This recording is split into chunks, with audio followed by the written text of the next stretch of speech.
Well now, let me tell ya. There came a night when the dust rose higher than the stars and the rodeo drums beat louder than a church bell at noon. Travis held on tight, one hand in the air, the other gripping fate itself, while Mary stood at the rail, heart pounding like a runaway train. Folks whispered, "He won't make it. He can't." But hope's a stubborn thing down south, it don't let go easy. The bull spun, the crowd roared, and in that breath-holding moment, love, fear, and destiny danced together under the moonlight. It was the kind of night folks talk about for the sun hung low over the little town of Willow Creek, painting the sky a dusty gold. Travis leaned against the wooden fence, hat tipped forward, boots buried in the dirt. The rodeo was coming to town in 3 days, and he could already hear the wild snorts of bulls and the whistle of the crowd in his mind. He was a cowboy through and through, born to ride, born to risk. Folks said danger lived in his shadow, but he called it home. Across the street, Mary walked out of the small schoolhouse, her hands wrapped around a stack of books. Her hair was tucked behind her ears, her dress simple but soft against the light breeze. She had a quiet strength about her, the kind that didn't need to shout. She saw Travis often, but from afar. He was the kind of man mamas warned their daughters about. Yet something in the way he looked at the horizon, like he was chasing a dream no one else could see, caught her heart like a lasso. Their paths crossed that evening by the well, where the whole town came for fresh water. He tipped his hat. She nodded politely, but the way their eyes lingered said more than words could carry.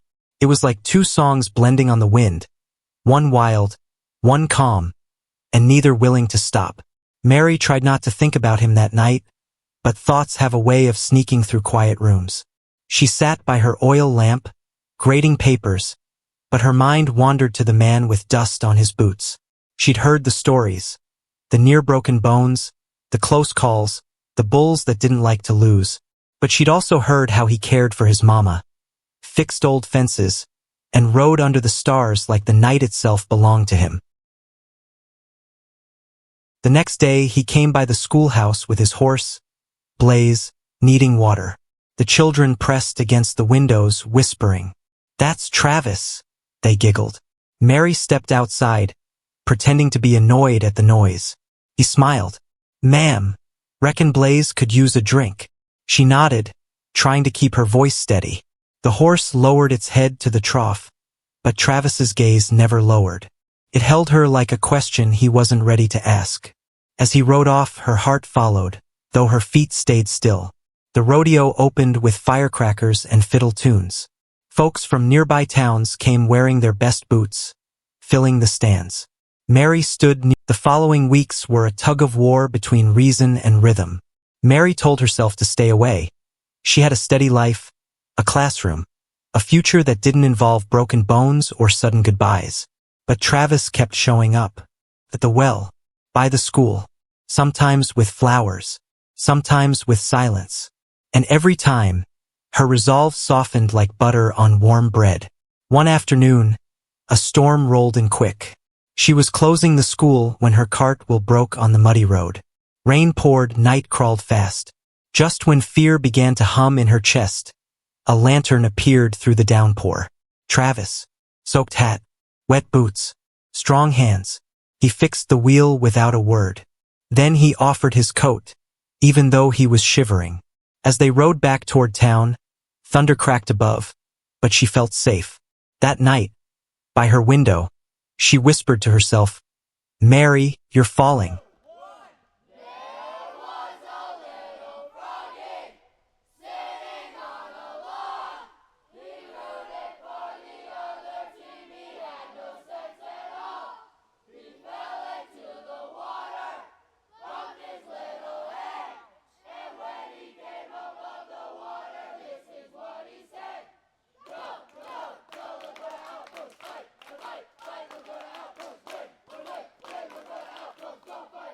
The town began to talk.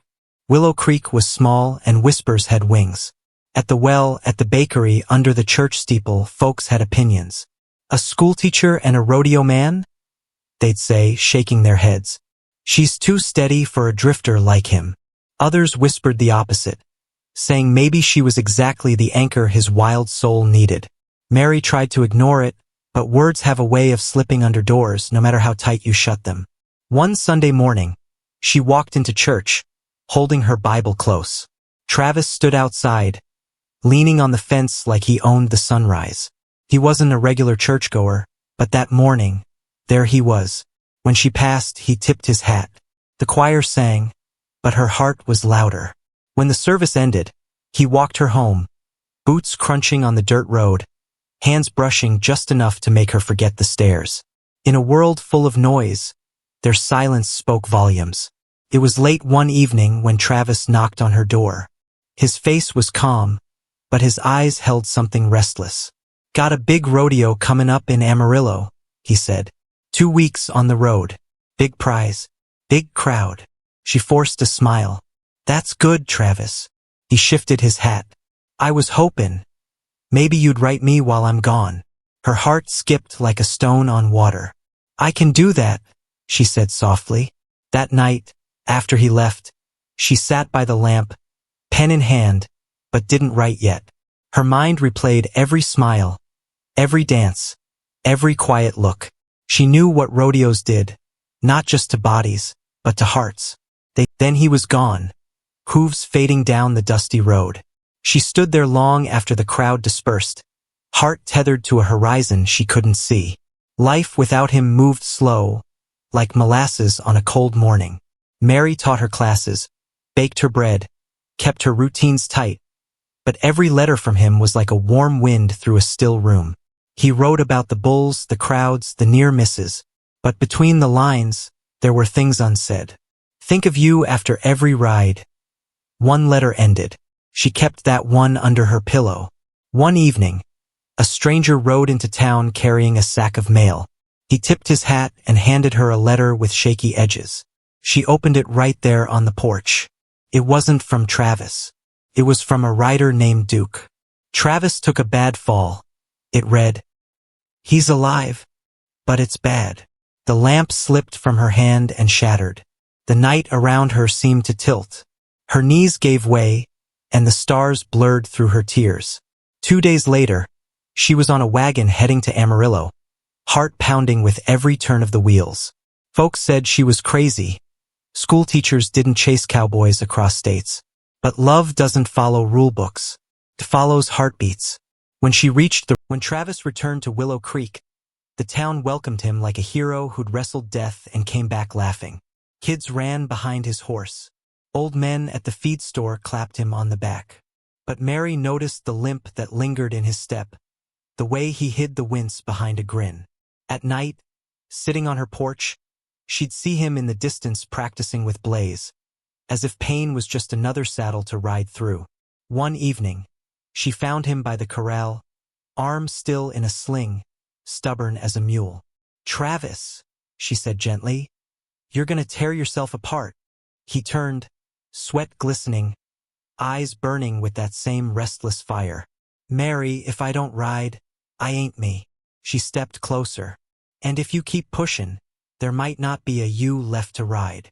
He looked at her then, really looked. For the first time, the wild in his eyes faltered. He reached out and she didn't pull away. Summer came thick and hot, like honey left too long in the sun. The rodeo season was in full swing, and Travis had healed enough to ride again. Folks cheered his return, but Mary's heart twisted tighter with each event. She tried to keep busy. Lessons, choir practice, helping neighbors. But when she heard the train whistles at night, she wondered where he'd go next, and whether he'd come back whole. One night, he walked her home after a barn dance. The moon hung low, the crickets sang steady. "Mary," he began, voice softer than usual. "What if, one day, I asked you to be mine?" She stopped, breath caught between fear and hope. "Then I'd say yes," she whispered. He smiled slow, like a sunrise breaking over the hills. "But you'd have to love a man who rides close to danger." She touched his hand. "I already do." The proposal came quietly, without fanfare. One warm evening, he rode up to her porch carrying a little box in his pocket and a tremor in his chest. She was sitting there, grading papers, hair loose, lamp glowing soft. He sat beside her without a word, hands fidgeting. Finally, he took her hand. But promises are easy under quiet skies.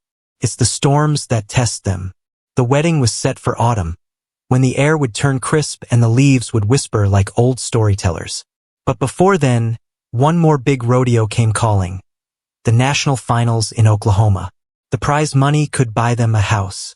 Just one more, Travis said, eyes shining like a boy chasing the wind.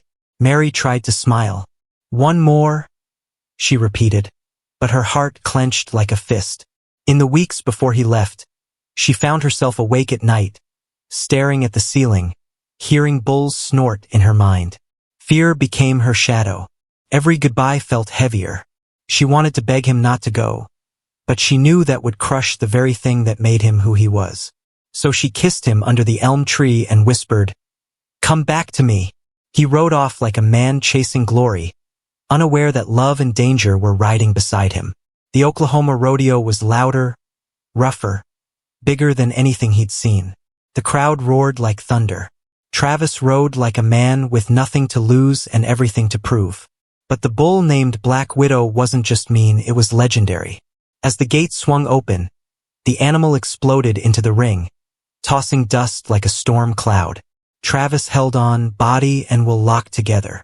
Mary received the news through a telegram 2 days later. Her hands shook as she read the words, "Accident. Travis injured. Come quick." The world tilted again, just like in Amarillo. Only this time, something in the air felt colder. She packed her bag without thinking, heart racing against the clock.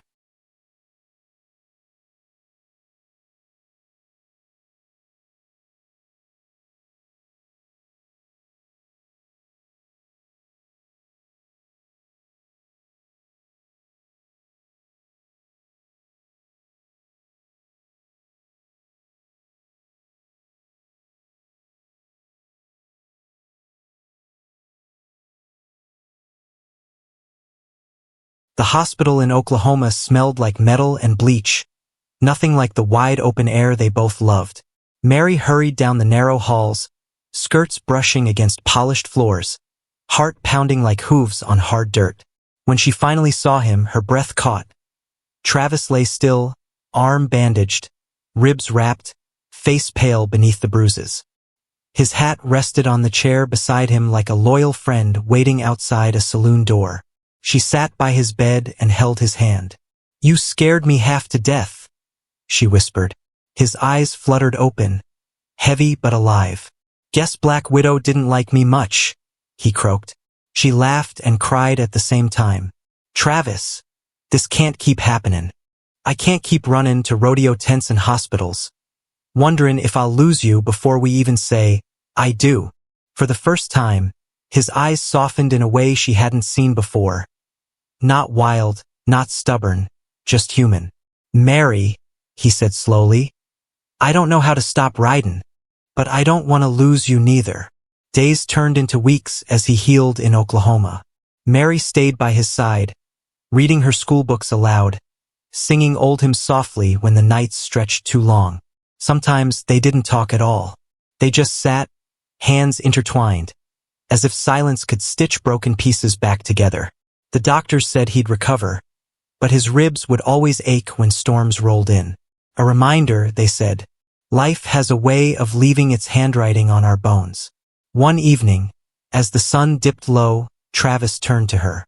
"What if I hang up my spurs?" he asked. She froze. "You'd really do that?"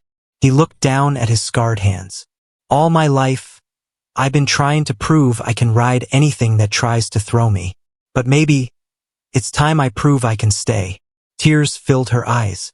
"Travis," she whispered, "I don't want to cage you. I just want you alive." He nodded slowly, like a man making peace with a wild horse inside himself. When they returned to Willow Creek, autumn had painted the trees gold and crimson. The air smelled like wood smoke and new beginnings. Folks lined the road to welcome them home. Some clapped, some stared, but Mary didn't care. She held Travis's hand like it was the only thing that mattered. He walked with a slight limp, but his head was high. And when he passed the old rodeo posters nailed to the general store wall, he didn't stop this time. He just kept walking. That night, on her porch, under the wide southern sky, he pulled her close. "I ain't done with livin'," he whispered. "Just done with almost dyin'." She smiled through tears. "Then let's build something that lasts." The wedding took place under the big elm tree by the creek. The whole town came, dressed in their best boots and Sunday hats. Fiddles played slow, sweet tunes. Mary walked down the dirt path, veil dancing in the breeze, heart steady for the first time in a long while. Travis waited at the altar, wearing a clean shirt, polished boots, and a quiet smile that spoke louder than any shout. When the preacher asked if he'd take her, Travis didn't just say, "I do." He looked at her like a man who'd wrestled storms and found his calm. "I surely do," he said, voice thick with emotion. And when she said it back, the crowd let out a cheer that echoed down the creek like a song carried by wind.